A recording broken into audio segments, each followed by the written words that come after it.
Un entrepreneur est une personne qui résout les problèmes que pose la société. Au Cameroun, de nombreux promoteurs d'entreprises agroalimentaires font face aux difficultés d'emballage de leurs produits. Pour résoudre ce problème, un jeune diplômé titulaire d'un master professionnel en audit interne et d'un master académie en gestion des entreprises a mis sur pied une entreprise de distribution des packaging. Investi Innover en Afrique TV est allé à la rencontre de ce jeune Camerounais qui a choisi l'entrepreneuriat co-fonctionnariat. Faisons d'abord une virgule avec ce générique et recouvrons-nous juste derrière pour en savoir davantage.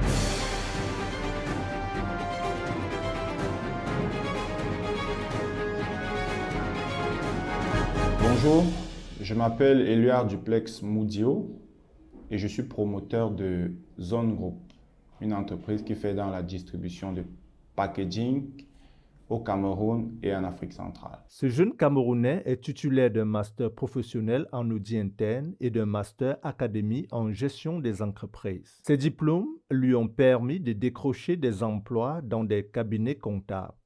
Avant Zone Group, je vais dire, à l'origine, je suis auditeur interne. J'ai fait des études en management et en audit interne.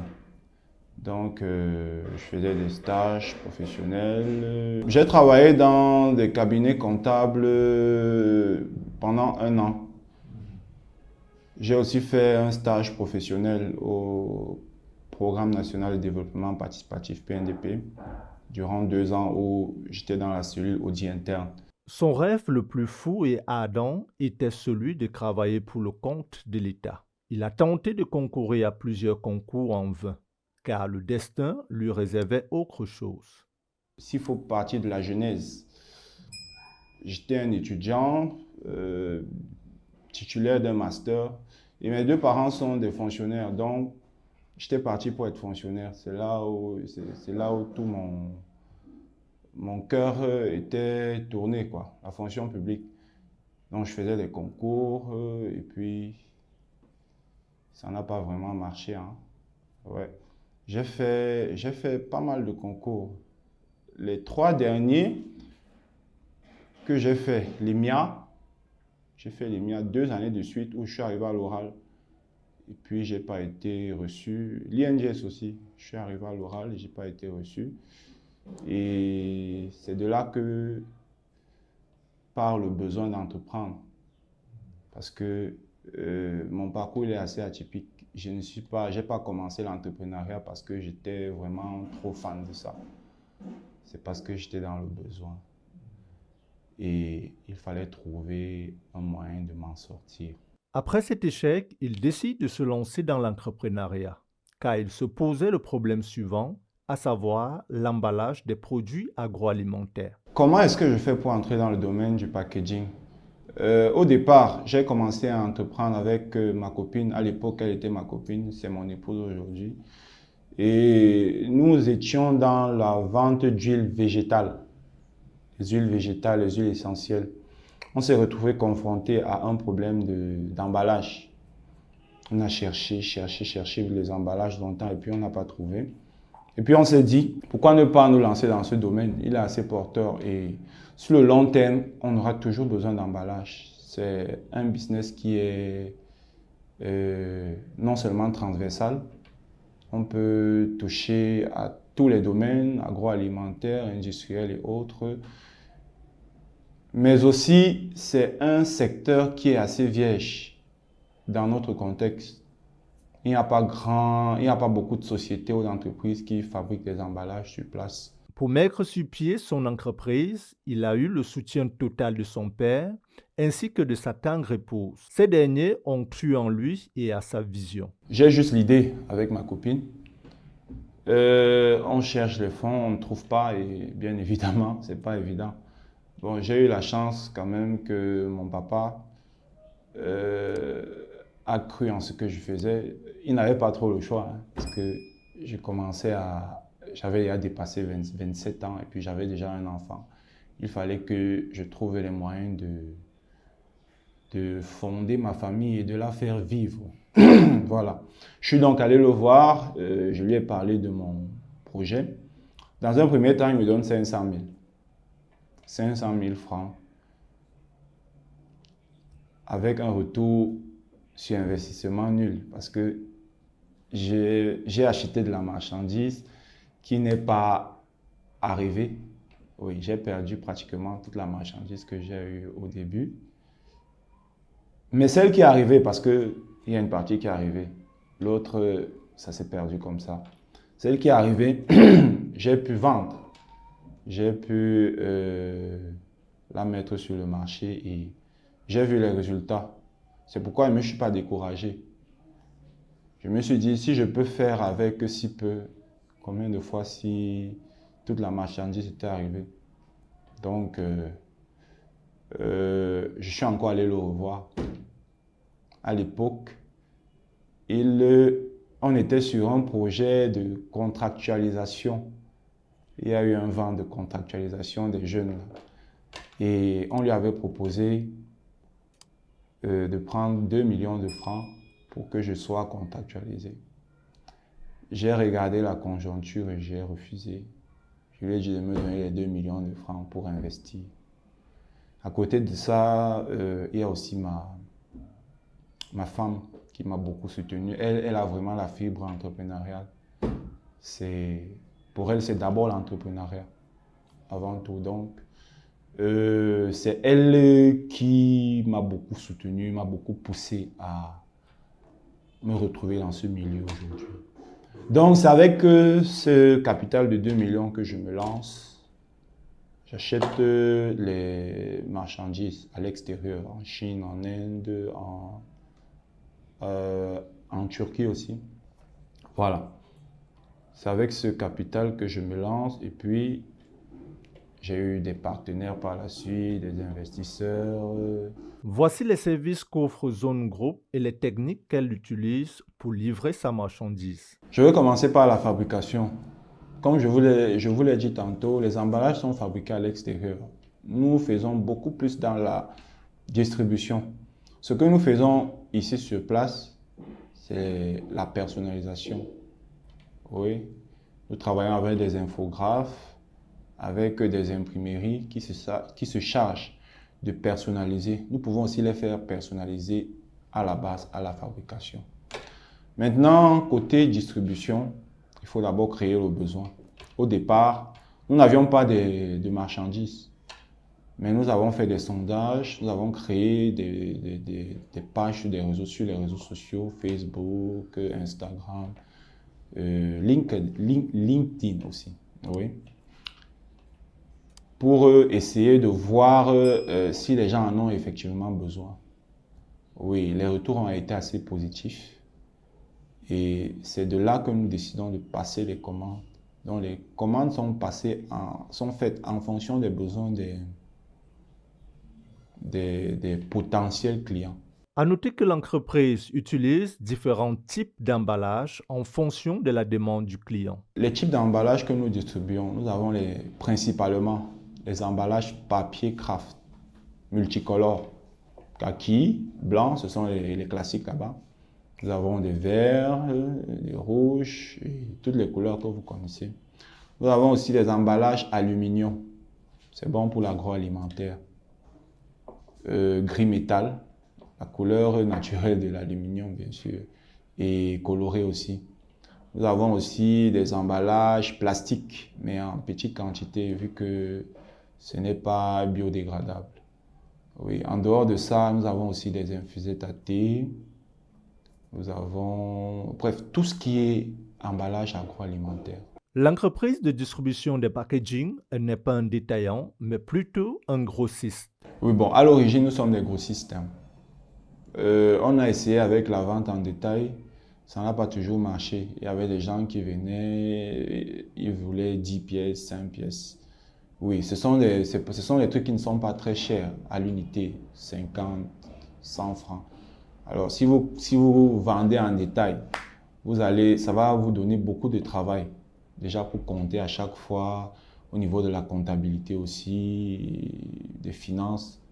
Donc, nous avons décidé de vendre en gros. Mais bon, des personnes qui veulent en petite quantité, c'est-à-dire 50, 100 pièces, nous pouvons aussi leur vendre. Mais Nous vendons en gros 500 pièces, 1000 pièces, 5000 pièces, 10 000 pièces. À l'unité, les montants varient de 10 francs à 150 francs pour le moment. À la question Cole de savoir si l'activité nourrit Modio, Ngono et Luad, il dit ne pas regretter son choix, car aujourd'hui, il est son propre patron.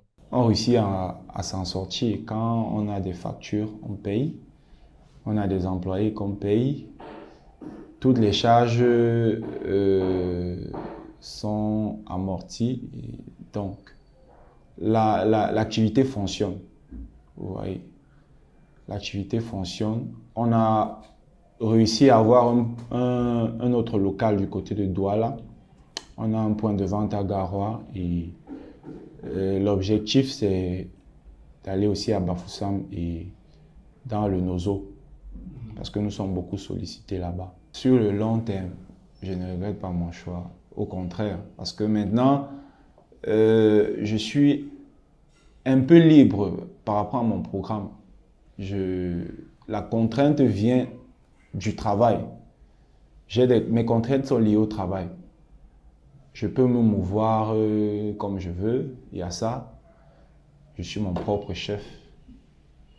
Je suis mon propre chef, ça veut dire que je n'ai pas forcément d'ordre à recevoir. Là maintenant, si une opportunité de travail se présentait, je ne pense pas que la réponse va être affirmative. J'ai d'ailleurs eu des opportunités. J'ai Kamwat qui m'a appelé il y a de cela 1 an. Je n'ai pas accepté l'offre parce que je me suis dit, les autres font comment pour créer des entreprises? Déjà que le secteur du fonctionnariat est très serré. Il faut créer parce qu'on aura des enfants, il y a des personnes qui viennent après. La fonction publique ne peut pas recruter tout le monde. C'est impossible. Et si on veut que nos enfants travaillent, si on veut que nos frères ne souffrent pas comme nous aussi, on a souffert en cherchant à entrer forcément dans la fonction publique ou dans une ONG, il faut bien créer du travail. Donc c'est beaucoup plus cela qui me réconforte dans la voie que j'ai choisie. Effectivement, je ne regrette pas. L'entreprise qui compte à ce jour plusieurs employés permanents et non permanents porte le nom de Zone Group, jadis avec une autre appellation. Au départ, je vous ai dit que mon épouse et moi, nous étions dans les huiles végétales. L'entreprise s'appelait Zone Nature. Voilà. Et l'idée était d'avoir Zone Nature, zone, je sais pas, bouillie. Et tout ça devait entrer dans un grand groupe, Zone Group. Bon, jusqu'ici, nous sommes encore dans le packaging. C'est pour ça que nous n'avons que Zone Group, mais nous sommes sur un projet de transformation de céréales en bouillie à travers la marque Champion Food. Donc, c'est de là que parle le nom Zone Group, de Zone Nature. Oui, la Zone Group. Zone Group, c'est le consortium, en fait. Zone Group ne compte pas s'arrêter en si bon chemin, mais compte fabriquer elle-même ses propres emballages. Nous aimerions être semi-productifs, c'est-à-dire entrer aussi dans la production, parce que on ne va pas continuer à être dépendant de l'extérieur. Oui, ça c'est la vision en fait. Produire ces emballages sur le plan local. Comme toute entreprise, Zone Group rencontre des difficultés. C'est ce que nous fait savoir son promoteur. Les difficultés, c'est beaucoup plus en termes de stock. Il peut arriver que nous ayons des ruptures de stock constantes parce que, vous voyez, le domaine du packaging est assez large. S'il faut satisfaire tout le monde, ça ne sera pas évident. C'est d'ailleurs la raison pour laquelle nous avons décidé de nous concentrer uniquement dans l'agroalimentaire. Avant, on faisait aussi avec les emballages cosmétiques et autres, mais bon, on a décidé de se concentrer avec l'emballage agroalimentaire. Donc, parlant de difficultés, beaucoup plus au niveau de rupture de stock parce que, étant donné que l'entreprise est encore en pleine croissance, on n'a pas forcément les moyens de toujours renouveler les stocks, de toujours acheter ce qu'il faut pour satisfaire. Parfois, on a des problèmes avec des clients parce que quand un client est déjà habitué à son emballage et puis il vient, vous lui dites que ça va venir dans 1 mois, ça nous crée beaucoup de problèmes. En dehors de ça, on a des soucis parfois avec les livraisons. Vous voyez, quand la plupart des gens prennent la vente ou le commerce comme une activité assez dérisoire, ce qui fait que nos livreurs ont souvent des problèmes avec les clients. Quand tu arrives, ils te demandent de compter, ils te demandent d'aller chercher la monnaie. C'est embêtant parce qu'on a des objectifs journaliers, hebdomadaires. Alors si tu arrives chez un client et qu'il te perd le temps, ça devient un problème. Au départ, on ne voulait pas livrer même parce que c'est embêtant parfois. Mais avec la conjoncture ou les circonstances, nous sommes parfois contraints de faire des livraisons beaucoup plus à des clients fidèles, c'est-à-dire des clients avec lesquels nous sommes déjà habitués, on connaît leur moralité et autres. Le jeune entrepreneur est diplômé d'université publique et professionnelle, n'a pas manqué de courber ses propos avec ce conseil à l'endroit des jeunes diplômés. Voilà, le conseil que je peux donner à mes jeunes frères et diplômés, c'est que l'école est bien. Moi, je n'ai pas forcément trouvé mon compte dans l'école. Mais l'école est bien déjà parce que ça ouvre l'esprit. Si vous pouvez même aller faire des études à l'extérieur, c'est encore meilleur parce que à l'extérieur, vous avez une plus grande ouverture d'esprit par rapport à certains domaines que nous n'avons pas forcément ici. L'école est bien, mais faites l'école en vous disant que la fonction publique, l'État, n'a pas la capacité de recruter tout le monde. Vous voyez aujourd'hui, les concours, dans les concours, c'est 5 places, 2 places, 10 places. Or, chaque année, on a environ 30 à 40 000 bacheliers qui sont déjà sur le marché du travail. Donc, c'est un peu compliqué. Pensez à entreprendre. Cherchez un domaine dans lequel vous serez amené à résoudre un problème dans la société. Oui. Moi, j'ai pensé à résoudre le problème de packaging. Je ne vais pas dire que je suis riche, je suis très loin d'être riche, je ne m'en sors pas encore. Mais mon objectif, c'est de m'en sortir. Et je crois que le chemin que j'ai pris, avec ce chemin, je pourrais certainement m'en sortir. Donc, le conseil que je leur donne, c'est de réfléchir à un domaine dans lequel ils seront des potentielles solutions